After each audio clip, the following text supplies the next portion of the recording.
Welcome back to another live episode of Dynasty Theory, a proud member of the Ross Tucker Football Podcast Network. I'm your host, John Bauer. You can find me on Twitter at the Bauer Club.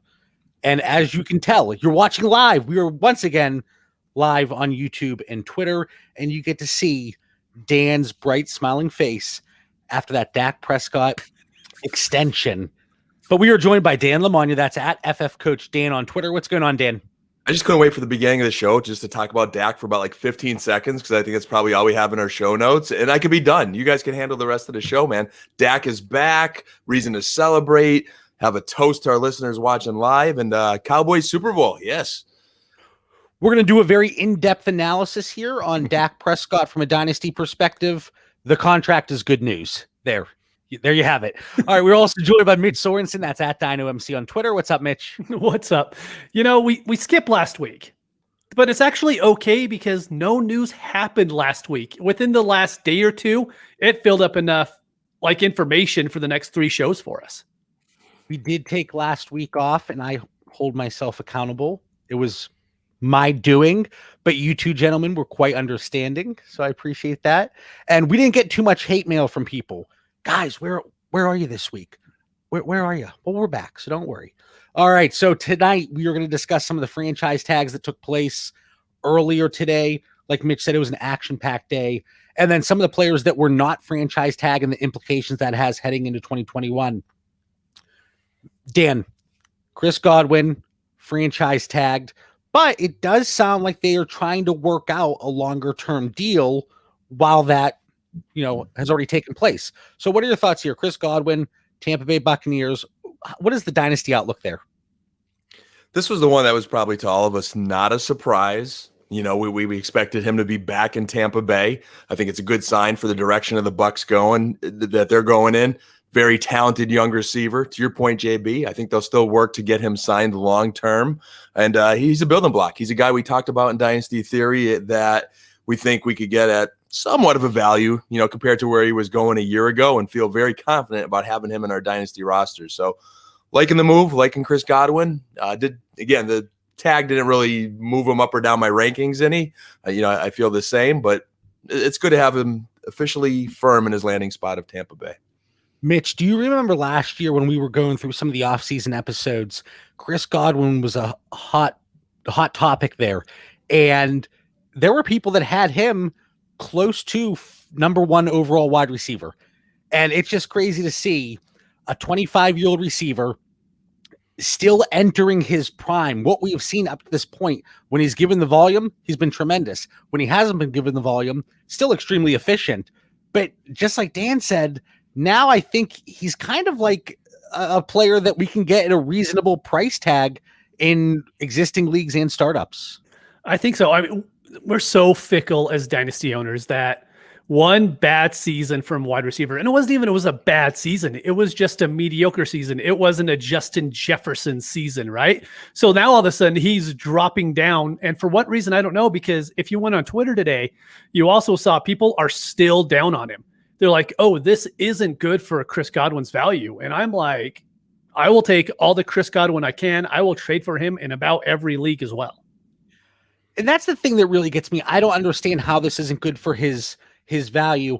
I understand the aspect, hey, we want to see these guys have longer term deals. We want their, at least their near future to be a little bit more certain. But wide receiver is the one position I can live with that franchise tag. So I don't want to spend too much time on Dak because Dan, he's going to get too excited, too hot and bothered over there. But with the uncertainty around Dak Prescott, I'm not saying he dropped significantly. And if you did drop him significantly because of that uncertainty, I think you're doing yourself a disservice. But maybe one tier, 2 or 3 spots at the most. But quarterback, I get it. Running back, I never want to see a running back get franchise tagged because you're eating into so much of their shelf life there. But wide receiver, it shouldn't be an issue. So when I saw that franchise tag, like Dan said, it was expected. This really has no change to his dynasty value whatsoever. If you had him wide receiver 12, he should stay wide receiver 12. Dan, any concern with the fact that maybe they bring back Antonio Brown? Mike Evans still there. Gronk, apparently he wants to come back. Are you going to fall into that trap? Hey, there's too many mouths to feed there in Tampa. I don't, because we've seen the sample size of what it is with all of them together. As far as volume and snap percentage, it's Godwin and Evans. They're on the field all the time. They're running all the pass routes. If anything, what I look for, and we heard, I think it was Coach Leftwich, their offensive coordinator, talk about like after the Super Bowl, the team was kind of wishing there was more games. Like they still felt that they had room to grow. At one point they were kind of on that playoff bubble, and then they just got so hot the second half of the season. So two things we're looking for. One is health. Hey, if he's healthy going into the season, hopefully he has a healthier year overall. Now he's got some continuity with Tom Brady, and he's going to be the guy with Evans. So I think he's a very safe pick. No, he's not as exciting and maybe have that ceiling of, the Tyreek Hills and the Metcalfs and Devontae Evans at the top of the board, even Justin Jefferson. But he's a stud. He's solid, and he's going to be year 2 with Tom Brady now. See, I think that's the issue, though, because we've seen that ceiling. It's there. I think the ceiling's there, but the good thing about Chris Godwin is we know he wants to be in Tampa Bay. We look at Allen Robinson. So Allen Robinson got franchise tag today too. And here's his response on his likes on Twitter right now. His last one says, franchise tag is so lame. Those safeties want to hit the market. That's from Diggs. Andrew Brandt tweeted, biggest winner today in the NFL is Kenny Golladay. A-Rob liked that. And then A-Rob liked Torrey Smith saying the franchise tag sucked. Like Allen Robinson is pissed right now that he was signed. And so I think that's going to get into dynasty managers' minds that, hey, what if A-Rob is pissed off enough not to show up right now? I mean, he doesn't have to show up. They can't fine him because he won't be on the franchise tag. Like he has to sign it before they can even fine him. The only thing, and sorry, Dan, the only thing with Allen Robinson, we have never seen, even if he is liking tweets. I love how at this point in time, that's news. And, Mitch bringing it up, I'm sure that's something that people are talking about. Oh, so-and-so unfollowed so-and-so on Twitter or Instagram. That's news at this point. But for Allen Robinson, we've never seen a point in his career where I think as fantasy managers, we felt uneasy about him playing and reporting. It just seems like out of character for him. So he's been talking about this for the last month now. He's like, if they tag me, I mean, they've had their chance to sign me. If they tag me, like, I don't want to sign that tag. So it's just going to be, but this is going to be the talking point, right? To where, I mean, I'm sure he will show up the first week of the season. If Chicago tags him, he will be there the first week. That's my thought, right? But you're going to have enough people who say he's not going to show up for this year. And that's the difference between these two stud receivers. To your point of does Godwin have a ceiling? Yes, but I think that is where mouths come into feed, and I put him a little below the other guys. I don't think it really impacts him as not feeling good about the pick, but I do rather a guy that's going to get, the potential to have all the volume. But you look at Tampa Bay, number 32 in the dysfunctional rankings. You look at the Bears, they're way up there, man. Mitch, to your point of this Twitter, this is dysfunction happening here right now. Dysfunction even live if you're watching from YouTube. Because I don't know what I guess John's featuring Allen Robinson right now. That was pretty clever, John. I just saw John moving. I thought he was doing his weekly not happy with the setup, aiming for perfection. But, Robinson, it's like being on a job. And you have that job so many years and you're a good employee for so long. But then over time, it starts to grind you because you don't see things changing. Maybe you were told things were going to change. Allen Robinson, Russ Wilson, Deshaun Watson. There's that little doubt coming in our dynasty owners' minds right now. Now, let me ask you a question then, because for Chris Godwin, we said, well, at least I said, I don't remember what you two said, but Chris Godwin, his ranking, his value should not be changing whatsoever. Allen Robinson, on the other hand, he's tagged. Is he going to sign it? I think with his value overall that we see year in and year out, always undervalued, always underappreciated, this might be the perfect opportunity if you have a team that is built to win and you do fall on that side that, hey, Allen Robinson, he's going to report. It's not going to be a problem. He's going to sign that tag. Maybe this presents a really nice opportunity to get him at even more of a tremendous value. I'd love to give some future draft capital for him, like value in that regards, where, you know what, I could be a little patient, even if there is some stumbling blocks with negotiations this year. Hey, that draft pick's not to next year. I'll get him at a better price than I normally would, and I've got a stud wide receiver. Value in a draft, though, John, I'd probably be the one guy that would fade him a little bit because there's so much depth at wide receiver that I could easily take somebody in his class that I know is going to play this year. But I think he's going to be bumped down. If you're in a startup right now, or you're in a startup prior to him signing that franchise tag, I think we're going to see him slip maybe to like wide receiver 20 range, and that wouldn't surprise me. And this is where, as a dynasty owner, you need to take your stand, right? So right now, Chicago Bears do not have a quarterback. They don't have one. So if you feel, hey, this is really true, Chicago is actually going to go and try to trade for Russell Wilson, I would have to believe that Robinson, as soon as Wilson signed, he's going to be like, that franchise tag isn't looking so bad anymore if it's Russell Wilson throwing me the ball. I could see him 100% saying, like, if it's Mitch Trubisky again, I'm not going through 16 weeks of that. And so it's a little bit of a game that you're going to play is if you think Chicago could bring in a good quarterback that Allen Robinson will be happy with, then all of a sudden, Allen Robinson, because what happens to Allen Robinson's value the second, so just say, for instance, Russell Wilson goes there, it skyrockets, right? And it's just, are you going to be willing to make that bet? With Allen Robinson, I love the guy. So I'm willing to trade for him no matter what. So the stance that you're taking is you're okay looking to acquire him. Yes. Certainly if there's more of a discount than we already see. Dan, I'm going to throw your word at you, conviction.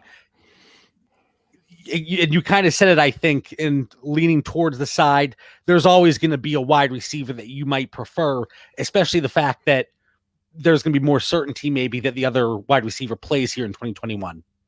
Yeah, in that range, I'd be more than happy taking Brandon Ayuk, Deontay Johnson, Mike Evans, my boy Amari Cooper, of course. I mean, pick whoever's in that class. At least I know they're going to be the guy, and they're not in a situation where they're going to get stuck with Mitch Trubisky, Nick Foles. Allen Robinson's probably thinking, we don't have enough ammo to get Russ Wilson. I don't believe that's truly going to happen, even though Russ is putting us in the class there. And then you look at the free agent quarterback class that we may dip into later. None of those guys make me feel much better than Mitchell Trubisky. So where am I going here in Chicago? Can I say, though, and I think I've been off of Twitter a little bit recently. It's a long off season. And I've talked to people about this. People are going to get burned out here. I know we're all amped for all these different things coming up, but the same takes can only be regurgitated so often. And I think one take that I did see. So the point of that tale right there was that on Twitter earlier today, when I was on during the very brief time, I saw several takes. Oh, this is awful. Allen Robinson franchise tagged. He has played with awful quarterbacks going back to college, and he has produced. And I could take a clip of that show during the summer when Dan and I had that storied battle. It was like Rocky versus Apollo Creed. And, going against Hollywood Brown and Allen Robinson, that was the discussion at the time. But what I said then, and it stands true now, he played with terrible quarterbacks his entire career. So I don't care if he's franchise tagged. As long as he plays this season, again, his dynasty value should not change. It's not going to change. But in the eyes of many people, I believe it's going to. It's going to. And I guess for me, John, it's a little less now of him playing with not a good quarterback. It's his recent reaction on social media saying, hey, I might not play because of this poor quarterback play. So I just don't want to get stuck, even if it's only for a few weeks. I want a guy that's going to play all 17 weeks. And sorry, I was just going to say real quick on the social media thing. This is something that we should expect moving forward. I mean, people that age grew up on social media. I mean, the old school, like you keep it in-house, you don't say anything. That's not the case anymore. We should see this happen more and more. I mean, we've seen in this past offseason, we've seen players go after fantasy analysts and being like, you don't know what you're talking about. I honestly think that's going to happen more and more. We're going to get more rookies coming in. They're going to get tagged in something, and they're going to be like, you don't know what the hell you're talking about. And, like, you need to be careful anytime moving forward, just like dogging on players, because they could easily hop on and be like, look, dude, shut up, and then you're going to be ratioed in a second. And he has no fear of Coach Nagy and the Bears regimen of disciplining them or not being happy there. We saw what happened with their wide receivers. They have, who was the guy, the first one? He was a Georgia boy of mine, got ejected early in the year for throwing a punch. Oh, my goodness. Yeah. It's Ridley's brother, right? No, it wasn't. It wasn't Riley Ridley. It was, oh my Mims, gosh. or was he the second guy that did it? Yeah, it was Mims, Javon Mims. Yes. Was it? You're right. Wims. So Wims gets ejected from a game, throws a punch, horrible behavior. Instead of cutting him, they only suspend him for 3 games. And then the postseason comes, and what happens when they play the Saints again? Anthony Miller does the same thing, throws a punch, gets ejected. Coach Nagy gives him a little pep talk at the end there, but that locker room's a mess right now, and that's what concerns me. All right, let's transition to some of the players that were not tagged. And while I said the franchise tag for a player like Chris Godwin, a younger wide receiver, even Allen Robinson to an extent, it really shouldn't impact their value negatively. One player that I think it would have, though, is Kenny Golladay. And not only would it impact his fantasy value, his dynasty value, I had to take him off my wall of wide receivers back here. And I had to bring in my first running back, replaced by DeAndre Swift, and a good one to replace Kenny Golladay with. But I can't be having a jersey up here for a guy that doesn't play for that team. So presumably he's going to be somewhere else this year. But Mitch, if Kenny Golladay were tagged and he would have been a Detroit Lion this year, we know the dysfunction is high in Dan's rankings. We know Jared Goff is coming in, and of course Kenny Golladay. There are some injuries throughout his career. I think there would have been a negative value impact there overall for Kenny Golladay, and maybe for this one, rightfully so. See, I actually disagree a little bit. I actually think his dynasty value would stay the same because there's no one else to catch passes right now. So that available target thing would pop up and everyone would be like, well, someone's going to catch passes. And Kenny Golladay is really good. But now what we're going to see that he wasn't franchised. Now he is the free agent wide receiver. He is going to be overpaid. He is going to be overhyped, and I'm completely out. Like, he is going to move from where he was. He's going to move up past Amari Cooper. I could see him. Let's say he goes to Miami, because that's someone who's brought up a lot. He goes to Miami. I could see him being drafted above Mike Evans. There's no chance I am ever going to do that. But I think right now it's going to jump up that high. I think that recency bias is going to hit. They're going to see that he has a 4-year contract for $18 million a year. Yep. And at that point, I'm completely out. Okay. I'll give you this one. I think if you're in a startup after next week free agency period and he gets in that spot, just for hype alone, we're not going to talk about whether or not it actually comes to fruition, but hype alone, let's say he goes to Miami and there's speculation that Deshaun Watson goes there as well. I can understand that. At that point, I'm moving Kenny. I'm moving him, and I will throw in the jersey with it. I take that back. You're not getting the jersey. But come on! I was just about to write that down. No. You can't have Kenny though. Fine. No, I like a little bit of the recency bias that Mitch talks about in free agency, because when a guy gets signed somewhere, is Mitch getting like a written contract here? Mitch, you getting a contract? What do you got there, Mitch? I got to be honest. I bought a Kenny Golladay signed jersey. I haven't taken it out of the plastic yet because there's no reason to put it on the wall anymore. When did you get that? 3 months ago. We always tell each other about our purchases. Why did you keep this from us? I'm sorry. My bad. I feel betrayed. Dynasty Theory listeners, this is not good. This is not good here. Always tell each other the jerseys we get. Anyway, Dan, what were you saying? I was saying to you, Mitch, you mentioned recency bias and kind of not liking that. And sometimes like the recency bias attracts me, because when a free agent player goes somewhere, that's saying, hey, this team is investing in you. We want you. We're focusing our offense around you. And I look at Golladay as one of 6 guys that are free agents at wide receivers that are in a good age range, that have a lot of value. That like we're hoping they sign somewhere. And when Golladay wasn't tagged, to me, that's like, okay, here, there's one of the 6 that could go somewhere really good, that could increase his value. The quarterback he goes to, I would love to see Tua get Golladay if Tua stays there. So I'm attracted by him going somewhere else, guys, and I'm okay with the recency bias a little bit. Now, I don't want to get too high on it and overpay, but at least I know, hey, a guy's going somewhere where they're going to pay him, they're going to invest in him, and they're going to build their offense around him at his age for hopefully a few years. Okay, so I was just going to throw in Dan real quick. I know last year we saw Hopkins do very well his first year, and we saw Diggs do very well his first year. That's what John was going with, and I'm stealing it with him.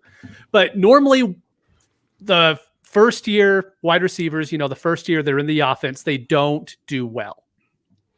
Is that a worry for you with someone like Golladay? Because we've seen previously to where a free agent signs, and then they're just not good that first season. See, I think it depends who the receiver is. I think he's in that class of the guys you mentioned, Diggs, Hopkins, Amari Cooper, that we know they're going to be, they're just great wide receivers. So I think A-Rob, Golladay, the other ones become a little bit more risk when you get into the Will Fullers, the Corey Davises. I do like Juju, but even there, I guess there could be some risk. And Curtis Samuel was the other guy I had in that group. They're all just entering the prime of their career. They're talented.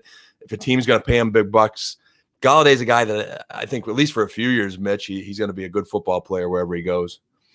Mitch, you did. You stole the idea. That's exactly what I was bringing to the table here. But not so much is it really going to impact him. We historically haven't seen high-end receivers. And I think when it comes down to the wide receiver position, and Dan, you played wide receiver, so you can speak to this better than myself or Mitch, but I think Kenny Golladay is a fantastic actual wide receiver. Throw fantasy out, throw injuries out, but Kenny Golladay, when he's healthy on the field, he's just an incredible talent. And it's very rare that we see players like that not get extended and move from team to team. And the two best examples, one was a trade, but Stephon Diggs, DeAndre Hopkins, Amari Cooper via trade. But some of these other players, yeah, they struggle, but they're not in that class whatsoever. And basically, just to reiterate what Mitch said earlier. Does that mean you guys made up? 'Cause now you're back on that same think-alike wavelength, despite the little Golladay hidden secret? We're okay, but I just thought that we had that open line of communication. We can work through it. I was sorely mistaken here, but we'll talk about that some more off the air. We don't need to get everybody involved here. Now, but we will get the tight end position involved. Did you like that segue? Did you like that? That's nice. Mitch said, John, you're crazy. And I have to pull up. It was an unprovoked DM a few weeks ago. He goes, John, I got to talk to you about Hunter Henry. He's getting franchise tagged. Well, here we are on March 9th. Hunter Henry was not franchise tagged. And I text Mitch. I said, oh, Mitchell. And he said, what did I do? And then a minute later, he goes, never mind. I know. But Hunter Henry, he's in that tier in that class of tight ends. He could be tight end 6, 7, 8. He could be tight end 11, 12, 13. There's a very broad range there. But I think it's safe to say he is not in the top 2 tiers or so, however you want to break it down. But Hunter Henry not being franchise tagged, does that speak more towards, just a change in direction? You have the new coaching staff, the new regime, or maybe there's a concern with Hunter Henry a little bit longer term. Hunter Henry, are you looking to acquire him at this point in time, Mitch? No.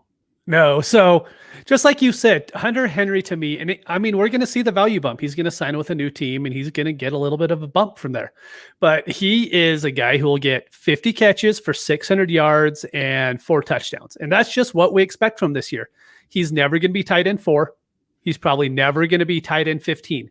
He is going to fit right in between there. And I could find 10 other guys that could do the exact same thing.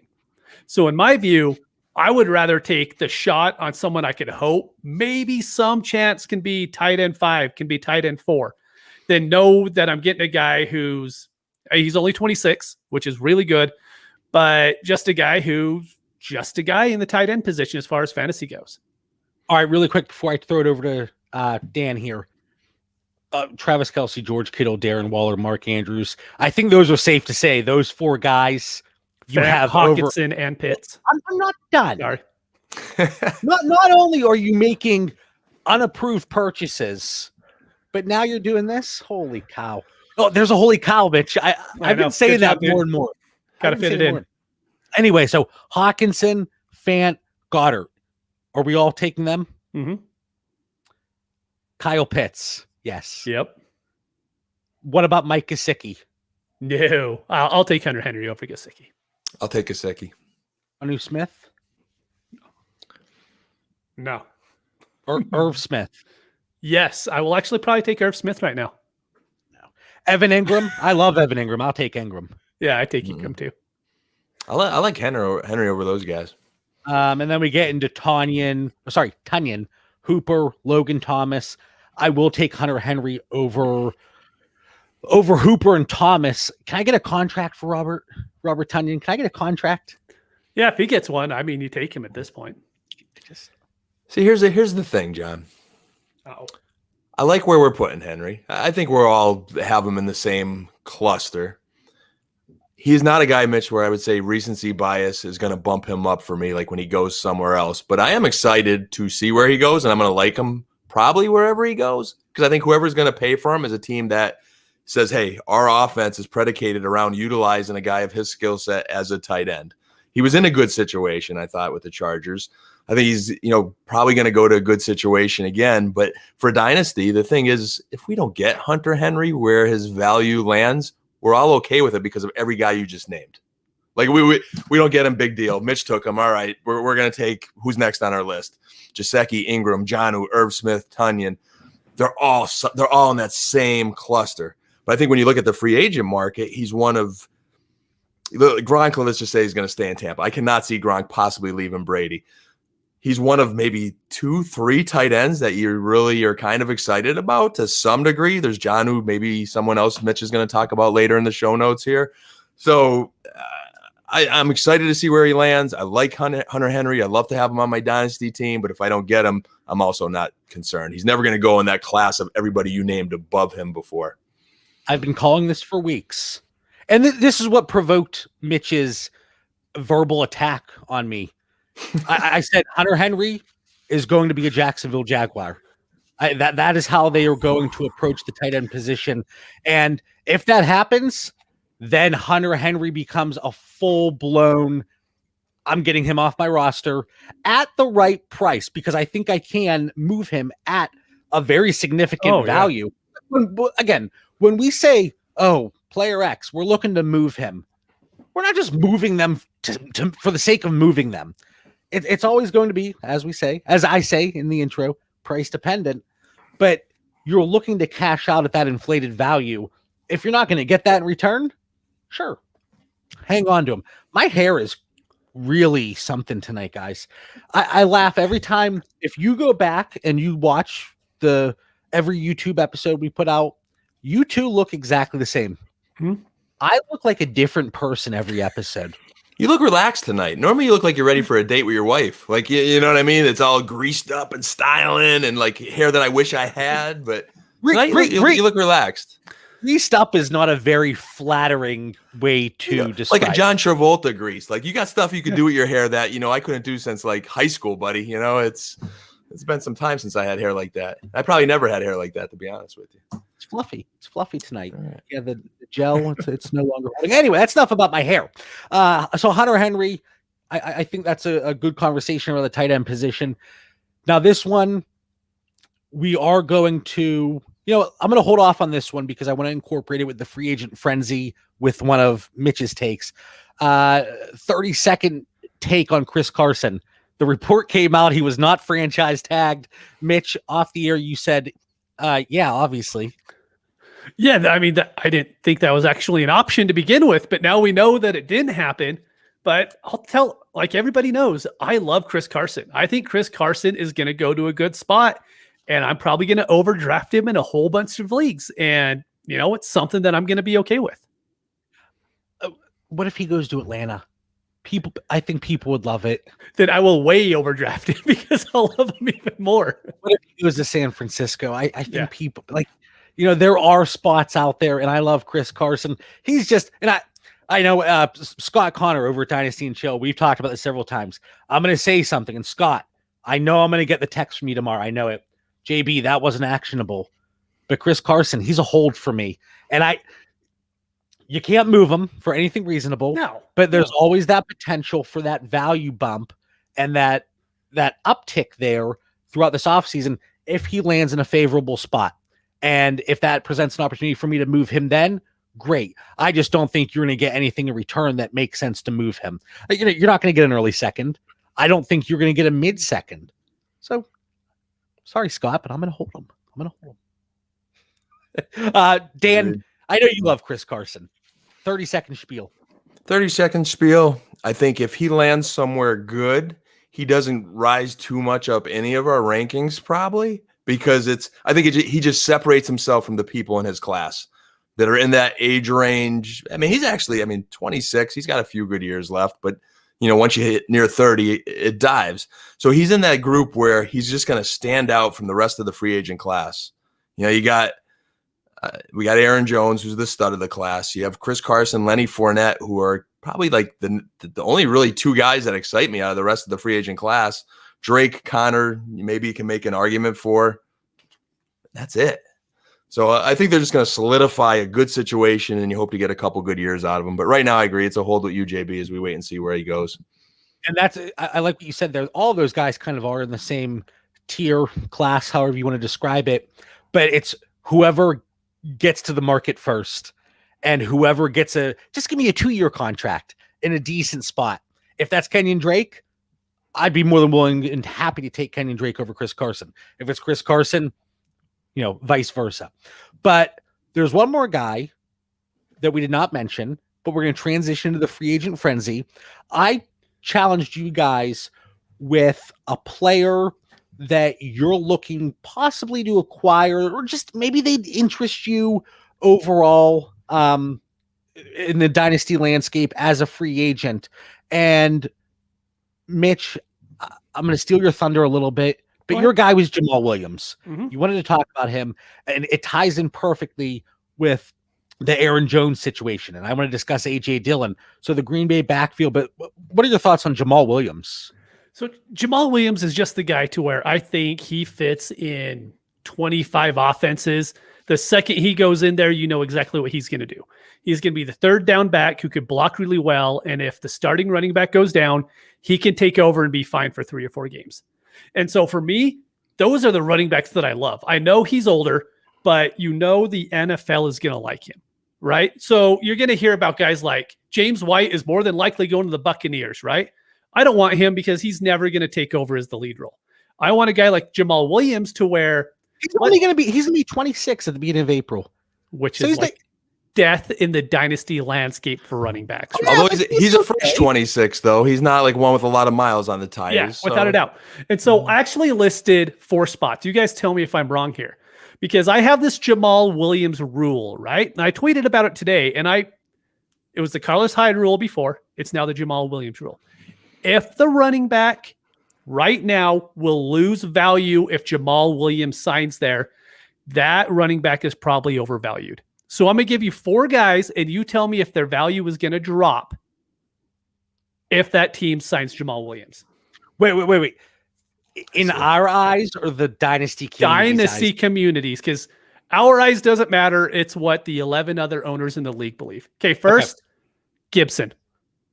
No, I think people like him too much as is. I don't think this is from everybody else's perspective. Yes. I can't see people dropping Gibson at all. Okay. I agree. Moss. Yeah. If Moss Jamal, would be dead, right? Yeah. And probably Devin also. Devin Singletary and I were on a first name basis. Just Devin and JB hanging out. I think Devin's already toast. So I think it might make him toast, but there's this little part of me that thinks maybe people will think Moss is the guy. If Buffalo coaching staff says something that they're, giving him the chance, I could see his stock rising at some point. Even if they sign Jamal Williams. I think Jamal would take on like the Devin role okay. Next one. But it could be a 3-headed monster. So to your point, that could become a 3-headed monster. And then if you got 3, you've got nothing. So I was just going to say, people already see that as a committee, and not to say it isn't, it would get worse. But they're going to cannibalize each other. And then, as Linda G always says, Josh Allen's their running back one. That's so right. He's vulturing like 4, right? All right. So I have 2 more, which are hot takey, but I do believe their value should be lower if he signs there. First one is Joe Mixon. Joe Mixon will lose the passing down role if Jamal Williams goes there. I mean, he doesn't even have a full grip on that as is. Yeah, and I think that's fair because right now I think the dynasty community is split and fantasy community in general. Half of the people, they hate Joe Mixon. Yeah. They hate Joe Mixon, the fantasy asset. And then the other people, oh, well, he's so undervalued because the other 50% absolutely despise him. But I do think that's fair. I think we would see more of a shift from that 50-50 number that I just pulled out of nowhere to maybe 60-40 now fading him. I think Mixon will kind of go to where I think people view him a little bit more like an Aaron Jones, a little Jones-Williams combination there versus a guy that you think is going to just get all the touches. So, yeah, maybe slides a little. Last one, CEH, because I actually think if Jamal Williams went there, we would see CEH drop a lot. Can he Not a drop little. I would actually think he would drop to like 2 more rounds in a startup. Can he drop any further, though? He's going in the 5th. I could see him actually dropping to the 7th if Jamal Williams went there. Yeah, I think Jamal Williams at this point is certainly more of a threat than Le'Veon Bell was last year. And I love Jamal Williams. And he's one of those guys, and maybe I just haven't seen it, but I haven't heard of any any off the field issues. I may have missed that. So I apologize if I have. But you see him goofing around with teammates. Aaron Jones gets a touchdown. Jamal Williams is like, yeah, let's go. Like, he just seems like a great teammate and a great guy to have on your side. But yeah, Jamal Williams goes to the Chiefs. I think it would knock CEH's overall value within the community down because he's a very divisive player as is. And now you're bringing another piece, even though it is only Jamal Williams. I can see that one, certainly, yeah. Yeah, Allaire would probably he's in that class where I'm like, hey, what do I think of Allaire? You know, where is he with the Josh Jacobs and Antonio Gibsons and James Robinsons? And like, if he gets competition or something else interferes, then I take those guys after him. I see Packy's comment there. Yeah, I can't believe we've talked this much about Jamal Williams. This is definitely a deep dive there, Mitchell. So this is the reason why he's a buy for me, though. If he could go into a situation with Mixon and CEH, and we think that he could drop the value of those guys, that's why he's a buy for me. Because, can we go ahead? We're all four of us. Holy cow! I can't even count tonight. Oh my god! Yeah, Dak's back. You're talking Dak there, number 4. Listen, all 3 of us, brain fart, have we're in deeper leagues. Mm-hmm. So these are the types of players we're looking to round out our roster. If you're in a 12-team league, start 12. A 14-team league, start 10. Believe it or not, players like Jamal Williams, they are creeping in your lineup every once in a while. And if he can land in a favorable spot, I like that as does it even cost you a late 3rd value in a startup? I don't know. No, not in a startup. So yeah, I like him as a flyer. Like him as a buy late flyer. So if that's what you're defining as buy, Mitch, I could be on board with that. You hope he gets into a situation like Mike Davis had in Carolina, where if the starter goes down, he's going to fill you some nice games. No matter what, he's going to have a little bit of a role. He's solid, but I don't ever think he's going to be the guy or a feature guy or be more than that. Agreed. Mitch, did you have anything else? I kind of jumped in there. No, that was perfect. Yeah. So Jamal Williams, somebody that Mitch is interested in, and I have him on several rosters. Again, we're not saying go out there and spend a first. That's not the takeaway here. But just like Dan said, if he goes to a Washington and Gibson gets dinged up and misses multiple games, we saw Mike Davis get moved for early seconds this year. Like that happened because if you're a contender and Mike Davis is that missing piece and he kept people afloat, Jamal Williams could certainly return tremendous value, even if you don't like Jamal Williams, the player. But how could you not like him? But Aaron Jones, so he was not tagged. I think it is great news for Aaron Jones, but then I saw the blurb come out that maybe there's still some talks about getting him a longer-term deal. I can't see that happening. You spend a second-round draft pick on A.J. Dillon. Well, they spent a first-round draft pick on Jordan Love, too, so who knows what they're doing. But you bring in A.J. Dillon. Jamal Williams could be gone. Aaron Jones, he's going to be the hottest running back on the market. He is going to get paid. Whether or not a running back should get paid that much is a completely other conversation. But Dan, Aaron Jones, I love Aaron Jones. Should we be intrigued by him at this point? I think we have to be intrigued by him. You know, he's an age, he's a versatile back. He catches the ball, which we love in PPR. the business part of me says he has an agent that's going to make sure he gets paid and he will leave Green Bay. There's a little part of me that, does he have enough say to his agent, say, you know what, if you could keep me here, I want to stay. I think it was the last game he played. He had a big play and he pulled out his charm and it was a huge Green Bay Packer logo. So, maybe, I don't know if he was making a statement there that he wanted to stay in Green Bay or something, but, there's some situations out there like Atlanta, like San Francisco, especially Atlanta. I mean, he could be the guy and really get featured. So I always loved Aaron Jones. I love watching him run. I love watching him catch the ball. I think he is to some degree a third down back. You got to spell him because you want to get him through the season, but he's not a guy you take out situationally because it's third down. I've seen Aaron Rodgers feature him at receiver when they didn't have as many weapons as they did this year, running those wheel routes and whatnot, I like how Atlanta and San Francisco, they're the running back equivalent of what we always say with Green Bay and Houston if John Watson was going to be there with wide receivers. Mitch, so Aaron Jones, intriguing. How much of his value in fantasy production was bolstered by touchdowns in that offense? That's certainly going to be a discussion point here. We'll talk about how touchdown dependent he is as a running back. But the other piece to this puzzle, A.J. Dillon. Wait, Mitch, did you? No, I agree. I agree on Aaron Jones. Aaron Jones is everything that you want. Yeah. What are you grimacing about? Are you thinking about that Kenny Golladay purchase jersey still? Probably. Yeah. Anyone want it? DM me. You're looking at your top market. A.J. Dillon, you got to be able to run the ball in the postseason. You got to run the ball late in the season in Green Bay. We showed how they did involve him in their game plan when he was healthy. We say, hey, if they can't sign Aaron Jones, that coaching staff has to be saying, boy, we're pretty comfortable with A.J. Dillon and Jamal Williams. That's a nice 1-2 punch. We featured Dillon. Jamal, cuts into that time. Now, does that excite me about A.J. Dillon? If he's a starter, I like him a little bit more. I think he could get the goal line carries, although I could see Jamal Williams sniping him here and there and Devontae Adams and those kind of things. So maybe he's not as enticing, but so don't waver here, Dan. There's two ways to look at this. We see the report and speculation. Okay, they're still working on something with Aaron Jones behind the scenes. He wasn't franchise tag, but maybe he gets a contract. If that's your mindset, you're looking to move A.J. Dillon. You're looking to move him. Hold on. But if you're the other way, A.J. Dillon's going to be their starter, maybe you use that speculation of Aaron Jones getting another contract in Green Bay as a perfect opportunity to acquire A.J. Dillon. It is, because so I guess where I'll try to not waver, and that's why I was calling the timeout. So let's just say Aaron Jones is gone. At that point, I would speculate A.J. Dillon is the guy. Maybe, again, Jamal Williams cuts into it. That bumps A.J. Dillon against all these guys I have, the Chris Carsons, the Leonard Fournettes, the good guys that may start for a couple years, but having that volume now at a young age is going to bump him right up. Do I put him ahead of Damian Harris because he's in a better situation?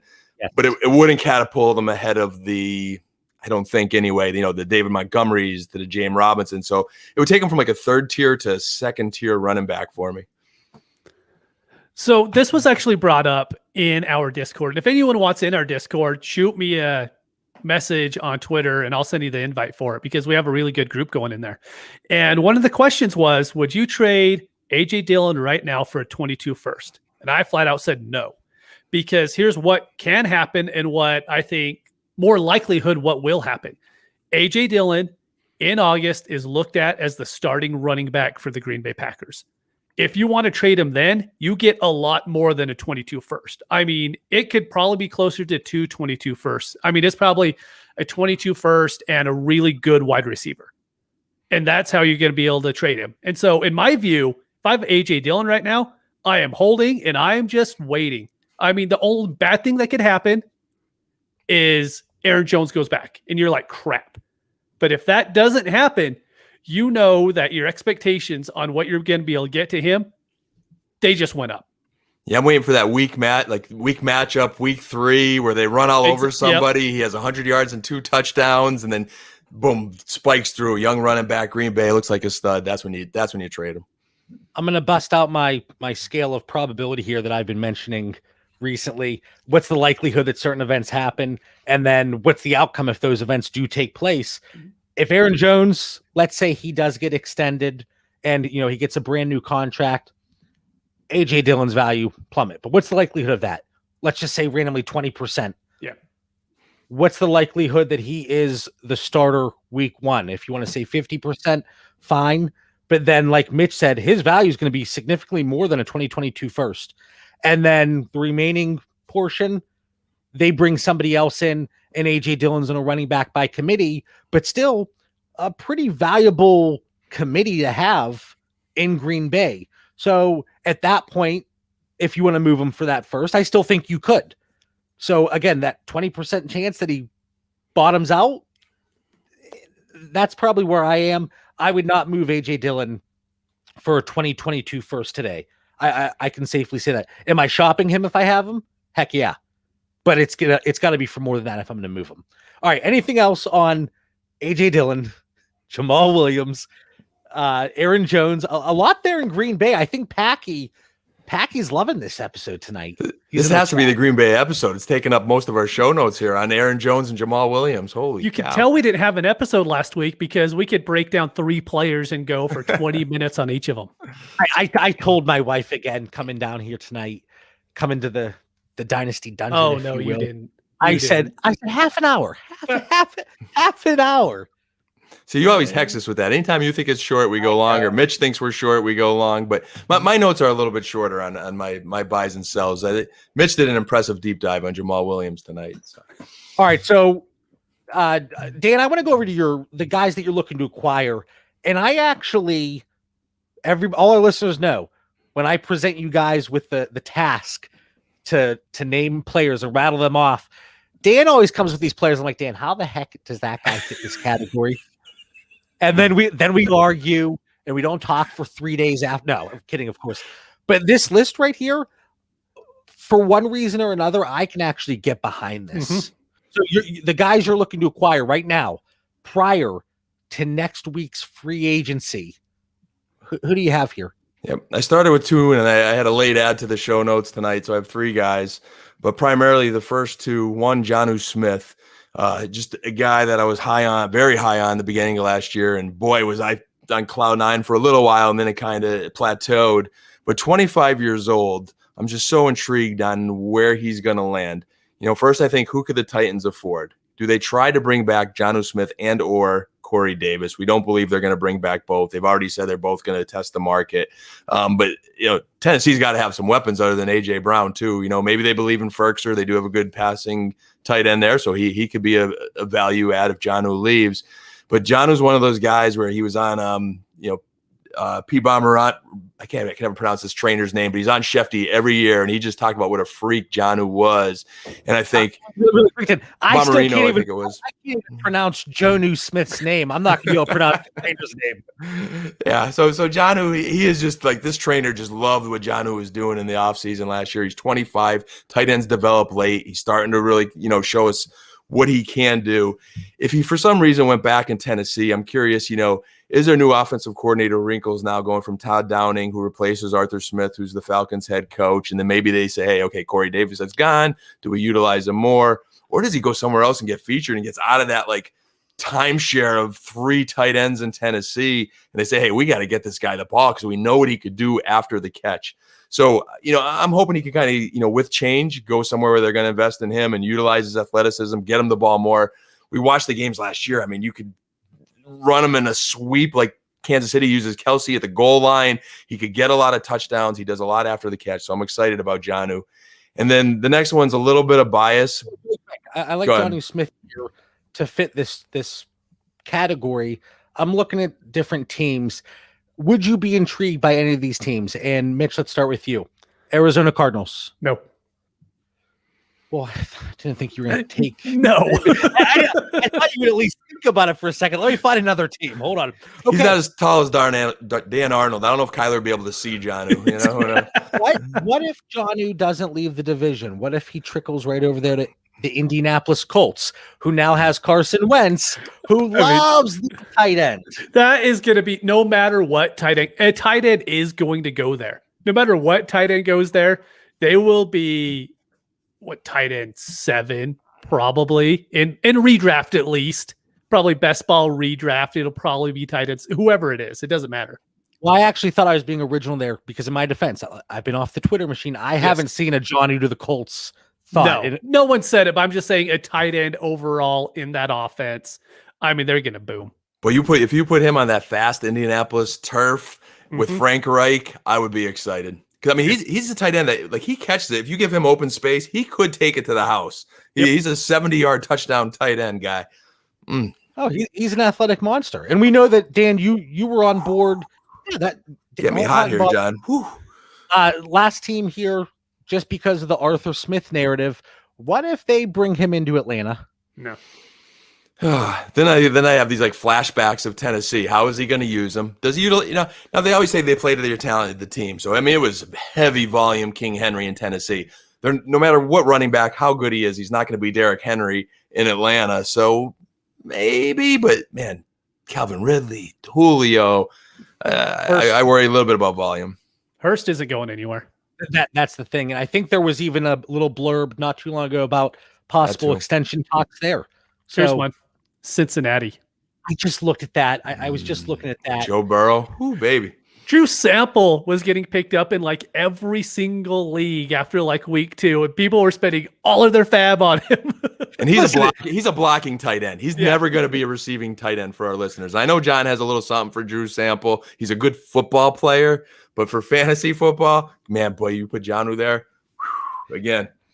In my defense, I did not look to acquire him in most league formats, but if it was 2 PPR, I was unloading. Unfortunately, I should have looked over to Dallas and went the Dalton Schultz route. So I incorrectly maneuvered there. But we're talking about Atlanta and getting a running back. We saw what the banged up Todd Gurley did at times last year.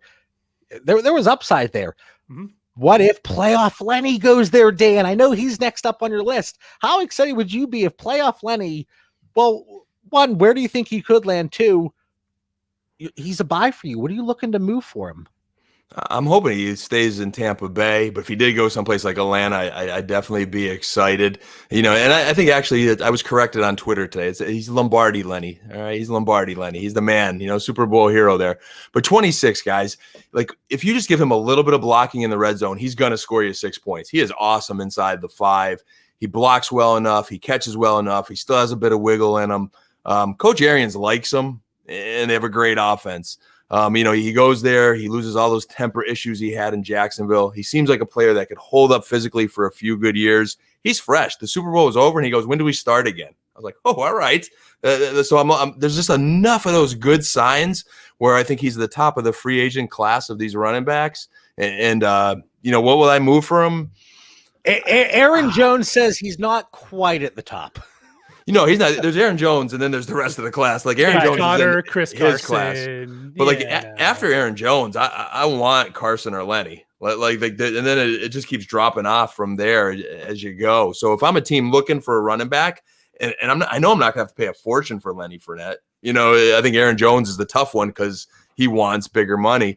Just put him on my team. I mean, you see me take him in a startup recently, so I'm definitely backing that up when I need a running back. I'm very happy having him as like my 3rd running back on my dynasty roster. So we'll see. But I'm a little hesitant to give up heavy draft capital there, John. Those draft picks burn a hole in my pocket. Like I would easily give a 2nd up and another player, or if we were in a draft, a 2nd and something. I wouldn't give up a 1st just because you say 2nd. Do you mean 2022? Or are we looking to dip into this 2021 draft capital, assuming you have any left? But that's been long gone. Yeah, so if we were in a startup now, I would give you my 2nd next year and something. I wouldn't give up a 1st next year because, again, it'll be a matter of time before he's pushing 30. I don't think he's going to light the league up, but he could get fair value for him. I'm confident in up to 10 touchdowns and a good offense. I actually think if in all of your leagues, if you send a 2nd for him, I bet you would be probably accepted in 40% of them. For the teams that love the draft picks and the rookies. Yeah, I think it's a fair return. And again, it goes into that, well, if Leonard Fournette lands here, is his value going to be a 2022 2nd? So where's your conviction? Where do you see him going? How do you see it impacting his value? Because all of this is about being ahead of that curve. Yep. Are we going to miss some of these? Sure. But the players that were brought to the table tonight, Jamal Williams as a dynasty buy, certainly much lower cost. So on that range there, and then playoff Lenny a little bit higher up, but then talking about some of the fades in Hunter Henry that Mitch wants nothing to do with. Talked about Kenny G, Allen Robinson, Godwin being tagged. But thank goodness that there was some news that came out because we needed it. And I honestly, I can't believe we're almost in the middle of March. Free agency next week is upon us. And I'm sure next week we'll be touching on maybe some free agency thoughts that we just didn't think of or discuss tonight. But finally, this is one of my favorite times of the Dynasty calendar, especially with no combine this year, as to fill the gap. Free agency, the franchise tags, those are important things that we need to be looking at that have huge dynasty implications, both short and long term. Dan, I know you missed it last week, buddy, but let me get it here. Final thoughts. Dan, you have to roll up 2 weeks of final thoughts for our listeners. We are here, episode 108. What do you have for everybody before the free agency week? Man, I think the next show of ours, guys, is going to be hot because I think you're going to see those free agent deals be announced right at the time, Monday, Tuesday going into our show, and then they become official on Wednesday. So I think we're going to have some hot news on our next show.